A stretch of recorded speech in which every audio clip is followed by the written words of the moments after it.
Hey guys, ಎಲ್ಲರೂ ಹೇಗಿದ್ದೀರಾ? ಚೆನ್ನಾಗಿದ್ದೀರಾ ಅಂದ್ಕೊಂಡಿದ್ದೀನಿ. ನಾನಂತೂ ತುಂಬ ಬ್ಯೂಟಿಫುಲ್ ಆಗಿದ್ದೀನಿ. ಓಕೆ, ನಾವು ವಿಡಿಯೋ ಕಡೆ ಬರೋಣ. ಇದು ಸ್ಟೋನ್ ಹಿಲ್ ಕೆಫೆ. ನಿನ್ನೆ ನಾನು ಪೋಸ್ಟ್ ಮಾಡಿದಂಥ ವಿಡಿಯೋದಲ್ಲಿ ಹೇಳ್ತೀನಿ ಅಂತ ಹೇಳಿದ್ದೆ. ಕೆಫೆ ಹೆಸರು ಸ್ಟೋನ್ ಹಿಲ್ ಕೆಫೆ. ಇದು ಹಳ್ಳಿ ಮಾದರಿಯ ಮನೆ. ಈ ಮನೆನ ಅವರು ಕೆಫೆ ಥರ ಟರ್ನ್ ಮಾಡ್ಕೊಂಡಿದ್ದಾರೆ. ಸೊ ಮನೇನ ತುಂಬ ಓವರಾಗಿ ಚೇಂಜ್ ಮಾಡೋಕ್ಕೆ ಹೋಗಿಲ್ಲ ಇವರು. ಇದ್ದ ಹಾಗೇ ಇದೆ. ಅದರಲ್ಲಿ ಸ್ವಲ್ಪ ಆಲ್ಟ್ರೇಷನ್ ಮಾಡ್ಕೊಂಡಿದ್ದಾರೆ. ಹಾಗಾಗಿ ಇದರ ಬ್ಯೂಟಿಫುಲ್ ಸ್ವಲ್ಪನೂ ಕಮ್ಮಿ ಆಗಿಲ್ಲ, ಅಷ್ಟೇ ಬ್ಯೂಟಿಫುಲ್ ಆಗಿದೆ. ಆ್ಯಂಡ್ ಇದರಲ್ಲಿ ಯೂಸ್ ಮಾಡಿದಂಥ ಆ್ಯಂಬಿಯನ್ಸ್ ಎಲ್ಲ ಜಾಗದಲ್ಲೂ ಶೋ ಪೀಸ್ಗಳು ತುಂಬ ಇಟ್ಟಿದ್ದಾರೆ. ಅದೆಲ್ಲವೂ ತುಂಬ ಚೆನ್ನಾಗಿತ್ತು. ಬಿಕಾಸ್ ಯಾಕೆ ಅಂತ ಹೇಳಿದರೆ, ಅದು ಇಟ್ಟ ಅವರಿಗೆ ಏನಾದರೂ ಒಂದು ಮೆಮೊರೀಸ್ ಇರ್ಬೋದು. ನೋಡಿದ ನಮಗಂತೂ ಖಂಡಿತವಾಗ್ಲೂ ಮೆಮೊರೀಸ್ ಬರುತ್ತೆ. ಅಷ್ಟು ಬ್ಯೂಟಿಫುಲ್ ಆಗಿತ್ತು. ಬಿಕಾಸ್ ನಾವು ನಮ್ಮ ಚೈಲ್ಡ್ಹುಡ್ಡಲ್ಲಿ ನೋಡಿರ್ಬೋದು, ನಮ್ಮ ಅಜ್ಜಿ ತಾತ ಮನೇಲಿ ನೋಡಿರ್ಬೋದು. ಈ ಥರ ನಾವು ನೋಡಿದಂತಹ, ನಾವು ಬಳಸಿದಂತಹ ವಸ್ತುಗಳೇ ಅಲ್ಲಿ ಇದ್ದದ್ದು.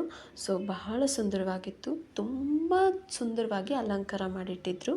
ಅದ್ರ ಜೊತೆಗೆ ಪಿಕ್ಚರ್ಗಳಿತ್ತು, ಒಂದಷ್ಟು ಪೇಂಟಿಂಗ್ಗಳಿತ್ತು. ಅದೆಲ್ಲ ಏನು ಹೇಳ್ಬೋದು,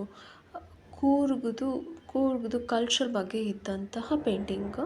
ಸೊ ಆ ಡ್ಯಾನ್ಸ್ ಪೇಂಟಿಂಗ್ಸ್ ಆಗಲಿ, ಅವರ ಉಡುಪುಗಳ ಮಾದರಿ ಯಾವ ಥರ ಇತ್ತು, ಅವರ ಯಾವುದೆಲ್ಲ ಕಲ್ಚರ್ಗಳಿತ್ತು, ಅದೆಲ್ಲವನ್ನು ಬಹಳ ಸುಂದರವಾಗಿ ಅಲ್ಲಿ ಗೋಡೆ ಮೇಲೆ ಹಾಕಿದ್ದಾರೆ. ನೋಡಲಿಕ್ಕೆ ಖುಷಿಯಾಗುತ್ತೆ.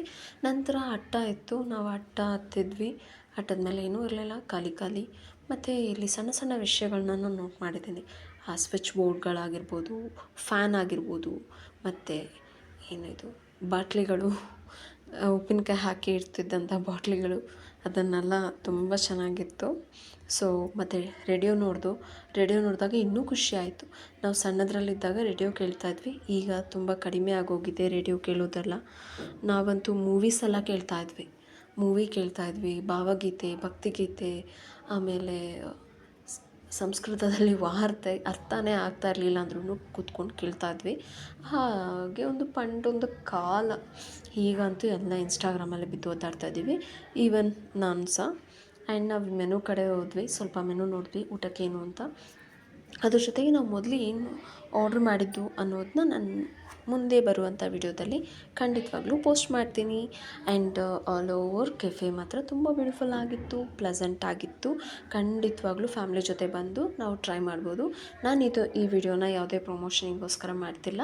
ಪರ್ಸ್ನಲ್ಲಾಗಿ ನನಗೆ ಒಂದು ಇಷ್ಟ ಆಯಿತು. ಪರ್ಸ್ನಲ್ಲಾಗಿ ಯಾಕೆ ಇಷ್ಟ ಆಯಿತು ಅನ್ನೋದನ್ನ ನೆಕ್ಸ್ಟ್ ವಿಡಿಯೋದಲ್ಲಿ ಹೇಳ್ತೀನಿ. ಖಂಡಿತವಾಗ್ಲೂ ನೆಕ್ಸ್ಟ್ ವಿಡಿಯೋದಲ್ಲಿ ನೋಡೋಣ. Tata bye bye, see you guys.